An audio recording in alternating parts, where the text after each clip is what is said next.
All right, time for a colleague check-in. Michael Phillips, of course, you can listen to him on 910 The Fan right after us from 10 till noon, right before AWOD jumps on. And I see they at least seem to do some crosstalk daily. Is that true, MP? It's true. We share a studio, we share a space, we share general happiness on days like this with the win. Yeah, I'm sorry you have to endure him. We endured him for a few years, but good kid. He's not a bad kid. He's a good kid. We'll work on him. Yeah. All right, so what's your overall impression? You want to say everything is all about Jayden, and it is, but the backup came in there, and the backups and everything, and they still scored, 37 without him on the field? I mean, yeah, pretty good. And I want to talk about the defense, too, because, Carolina had put up some points coming into this one. That's a bad football team. I'm not going to pretend otherwise, but that's a bad football team that has Andy Dalton and was scoring some points and was doing some things offensively. And if you look at how these guys are going to get to the playoffs, to the next level, to whatever that is, they're going to have to lean on the defense at times. And so it was great to see the early interception return, right? Haven't been enough takeaways this year. Great to see them lock down and hold them scoreless into the half. So certainly it's all about Jayden. I won't pretend otherwise, and we'll dive into that. But I think we got to at least spend a second saying, all right, this defense maybe a little bit more than we thought they were. I'm not prepared to crown them just yet, but there's maybe enough there to get them through some tough games. No, I agree. I thought it was interesting, and maybe I'm just making, which a lot of us do, too much of nothing. But when when Quinn was asked about Forbes and his interception, he really didn't praise Forbes at all. Now I understand it was a pretty easy catch, and he made the play, whatever. I thought it was an opportunity to maybe say, hey, you know what? He's a kid who kept his head up and made a play, and I'm proud of him. He didn't really do that. He talked about the defense as a whole. Am I reading too much into that? You do get the sense that both, I'll lump him in with Jayden Davis, right? First-round picks who have been inactive at times this year. You do get the sense that he's dealing with them until he doesn't have to deal with them anymore because Adam Peters makes some moves. And that they're two very different cases, I think. And in Jayden Davis's case, I think they like the work ethic and the hustle. I just don't think he's ever going to be able to put it together in a way to play like a first-round pick. With Forbes, there's a lot of other stuff going on there too, obviously. And, we saw it get in his head last year. Hopefully, he can build on this. He can work through this. But you do get the sense that they're both living on borrowed time, and we see San Ristel, he seems to get better every week, and Igbenogany, I think, has been very good since they've moved him a little bit. So I think they've got options, which maybe leads DQ to have a little bit heavier of a hand there. But, he's a guy they'll need for sure coming down the stretch, and hopefully there's a little bit more where that came from. Are you finding it hard to wrap your head around the fact that this team is leading the league in scoring at 31.1 points per game? The offense has scored 30-plus in 4 of the 7 games. And just over the past, 5 to 7 years, longer, the offense has been painful to watch. And now the offense, you actually look forward to watching the offense. It's like a real sea change for the Commanders.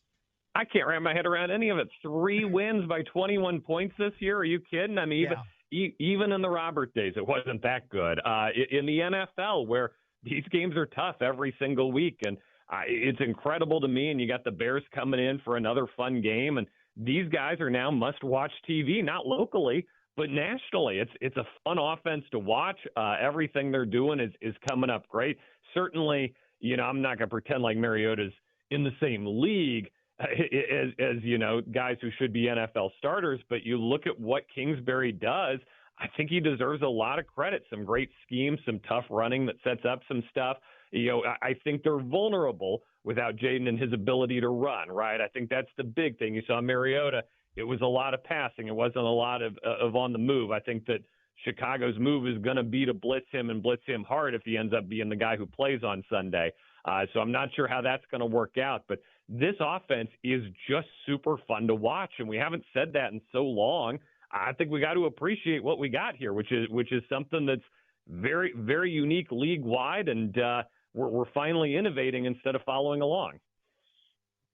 Talking to Michael Phillips, who, of course, hosts the MP on the Mike Show on 910 The Fan in Richmond from 10 till noon, right before AWOD jumps on.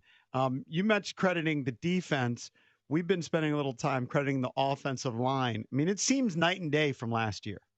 Oh, no question. Yeah, it's and with some of the same pieces too. So, and I know Eric Bieniemy's out there, trying to scrape together field goals at UCLA. So that, there may have been indications in retrospect here that we were not playing with a full deck last year in terms of personnel and coaching, going all the way up to the top. But yeah, Kingsbury's got these guys moving. I think B-Rob's really the key, right? I think you look at how much they missed him against the Ravens and in that Ravens game, and they didn't let Eckler try to take that role. It was a lot of like, let's throw the ball to Eckler, let's get Eckler in space. I don't know if he can do it or not. I think he probably could if you asked him to, but B-Rob's a unique dude, and I mean, just the way he runs downhill does to people what we saw Derrick Henry do against these guys. He's in that league of, you have to respect him. He's going to wear you down over the course of a game. He makes the offensive line better. If I may nitpick, and it feels silly to nitpick after 40-7, the penalties are still a thing. The false starts, the holdings. I don't have numbers in front of me on that, but it sure feels like they do that more than league average. They've been asking Jayden to bail them out a lot. But yeah, they're getting the most out of this offensive line. And I think that the tight ends probably need to be included in that. They really rebuilt this tight end room over the course of last year. They leave one of those guys in as an extra blocker a lot. I think that's been a difference maker too. I love this scheme. Where do you stand on the Jayden debate? Let's assume this is a minor thing, and it comes back in a week or two, maybe even this week. Who knows? But it's not a big deal yet. Should we change the way we utilize them? I've argued that I've never really loved a bunch of designed runs. I want them to scramble when it breaks down and to throw in a couple here and there.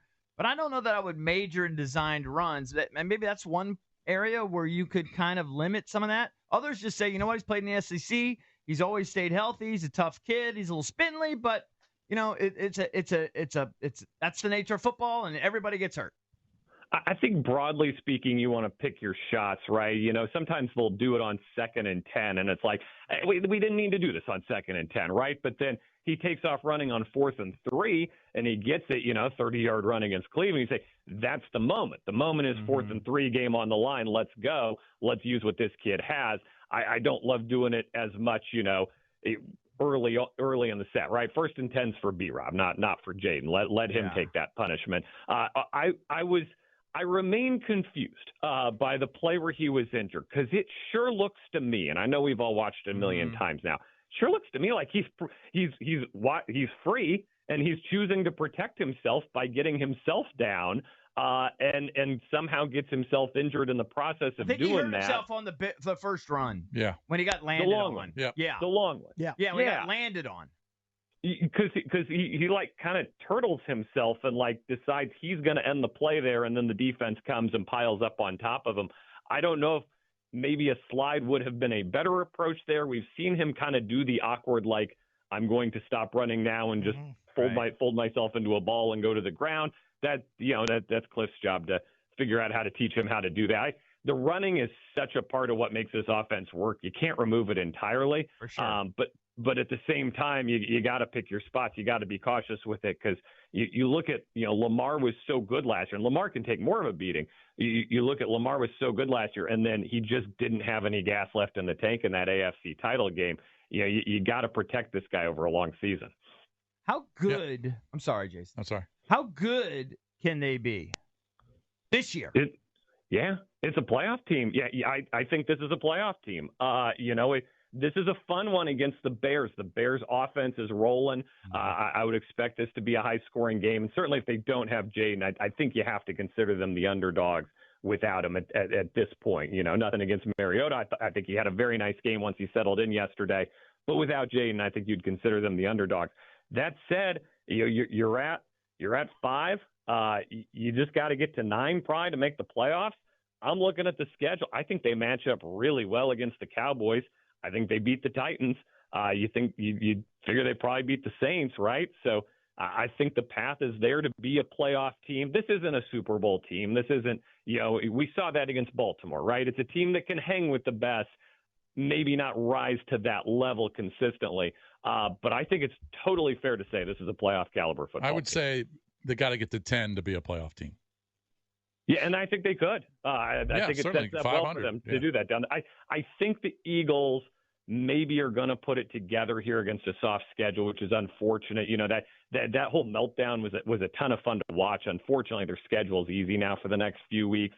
That might give them the chance they need to get it together. I think you'd probably consider them the favorites right now, but I think Washington's headed for the playoffs.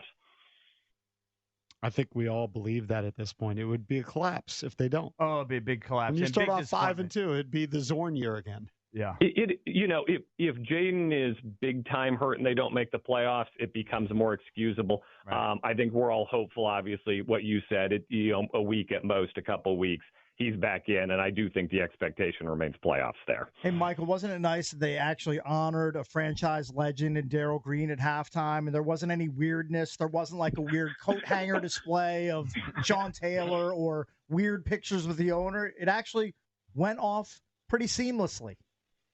Everything's just so normal. I don't even know what to do about it.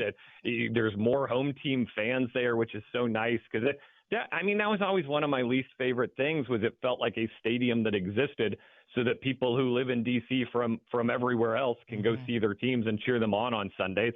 It's nice to be reminded. I know. We do the radio show. We hear from them all the time. It's nice to see a bunch of burgundy and gold in one place. It's been a while. Yeah, the buzz continues to grow. That's what happens when you win and you have a superstar rookie quarterback. Yes, it is. Now, when they play the Steelers, obviously the Steelers fans are coming. You can't do anything about that. But, on the whole, this is a fan base that I think people are dipping their toe back in and getting excited again. And I think it's Jayden, obviously, but I think it's the ownership just as much. You don't have to be exhausted and embarrassed every morning when you wake up and see the headlines. Well, also just the mere fact of all the alums, their attendance, the percentage of guys that are coming back now. I always realized that the fans hated Dan, but you maybe didn't realize the players hated him just as much, like the ex-players. Yeah, and this opens the door to do Riggo and do him right because obviously nobody led the Hate Dan Club more than he did. So hopefully it cracks open that door to honor the legends and do it right and bring guys back. And I think we're at a good place in terms of, they're not doing the weird dance of like, he's a Washington legend, Commander's great. They're playing the highlights. Hey, this is the Redskins winning the Super Bowl. They're also, and the Commanders are going to be on the field today. I think everybody's in a better place in terms of where they are and how we're acknowledging these guys. So hopefully we'll see more of that in the years to come. That's Michael Phillips, host of the MP on the Mike show on 910 The Fan and 105.1 FM in Richmond right after us. Enjoy the crosstalk with our guy, AWOD. All right. Thank you, Michael. I hung up on him. Sorry. It does. Listen, I know it's never going to change, but it does show the absurdity of it, that it's fine to call them the Redskins in one part of a conversation, but it's not in another. It's a historical aspect. It just shows you the absurdity. But it's neither here nor there. I've lost that one. I've lost that one. You've taken an L. I'm taking an L on that one. Take the L, move on. But it makes no sense, but I've taken an L.